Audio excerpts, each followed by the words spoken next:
ডন Carlo আনচেলত্তিকে বলা হয় best in game manager, এবং জাপানের সাথে সে যেভাবে ট্যাকটিক্স দেখাইছে, যেভাবে সে গেমটা ম্যানেজ করছে, তাতে আবারও প্রমাণ হয়েছে তার উপরে কোনো বেস্ট গেম ম্যানেজমেন্ট করতে পারে না। আপনি শুধু এতটুকু চিন্তা করেন যে ক্যাসিমিরো যে কিনা ফার্স্ট হাফে এত বাজে একটা গেম খেলছে,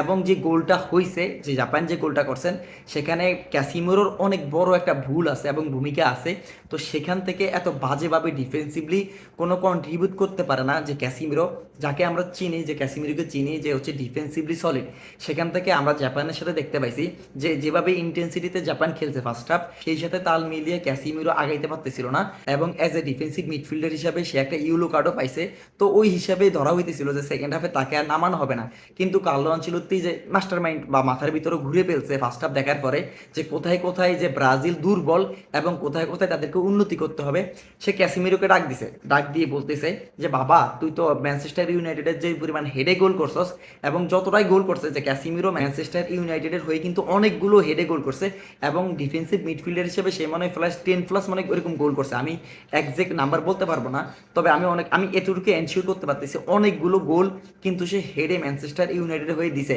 এবং কার্লো আনচেলত্তি তাকে বলছে যে বাবা দেখো, তোমার ডিফেন্স করার দরকার নাই, তোমার মিডফিল্ডে গিয়ে আবার ট্যাকেল করার দরকার নাই, তাহলে তুমি রেড কার্ড নিবা। তাহলে তুমি কি করবা? তুমি হচ্ছে, আমি আমার গেম প্ল্যান এরকম করে সাজাইতেছি, যেহেতু জাপানের প্লেয়াররা নাড়া নাড়া নাড়া নাড়া বলতে হচ্ছে তাদের হাইট অনেক ছোট,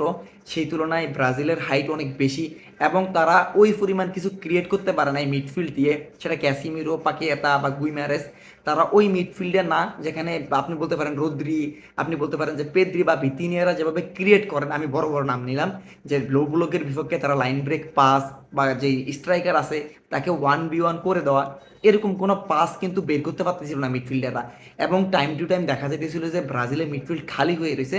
এবং সেকেন্ড হাফ যেহেতু শুরু হয়েছে, এবং যে গোল করার পরে জাপান অনেকটা ডিফেন্সিভলি খেলা শুরু করে দিয়েছেন, তো সেই কারণে মিডফিল্ডের ওই পরিমাণ 3জন মিডফিল্ডার দরকার ছিল না, এবং পাকিয়াতা একটু ইনজিউর্ড ফিল করতেছিল, তাকে উঠাই দিছে, এবং সেই জায়গায় এন্ড্রিককে নামাইছে, সেই ডিফেন্ডারদেরকে তার নিজের দিকে টানতে পারেন এবং স্পেস ক্রিয়েট করতে পারেন, এবং এই কারণে কার্লো আনচেলত্তি তাকে নামাইছে। তো এখন আসে সেই ক্যাসিমিরোর কথাই। তো ক্যাসিমিরো অনেক হেডে গোল করতে পারেন, এরিয়ালে অনেক স্ট্রং, এবং সেটাই কাজে লাগাইছে কার্লো আনচেলত্তি। সেখান থেকে আমরা দেখতে পাইছি যে ক্যাসিমিরোই গোল করছেন ফার্স্ট গোলটা, এবং ব্রাজিলকে সমতায় ফিরেছেন। এবং আমি আরও একটা বিষয় থেকে অবাক হয়েছি, গ্যাব্রিয়াল মাগারেস কিন্তু হেডে অনেক ভালো এবং অনেক গোল করছে আর্সেনালের হয়ে, এবং বিধ্বংসী তার নাম হয়ে গেছে, যে সে মানে আর যাই না হোক, যে গ্যাব্রিয়েল সেট পিস থেকে গোল করবেনই, কিন্তু আর্সেনালের যে লাক্সারিটা আছে বা হেড নেওয়ার জন্য ওই পরিমাণ টাইম এবং ওইভাবে যায় বক্সের ভিতরে থাকতে পারেন গ্যালেস, কিন্তু সেটা ব্রাজিলের হয়ে পারতেছেন না। কারণ হচ্ছে ডগলাস সান্তোস এবং দানিলো, যাদের মতো মানে তাদের মতো যে মানে অফ হয়, আপনি বলতে পারেন যে মানে রাইট ব্যাক লেফট ব্যাক এই যুগে এখনও খেলতেছে ব্রাজিলের হয়ে,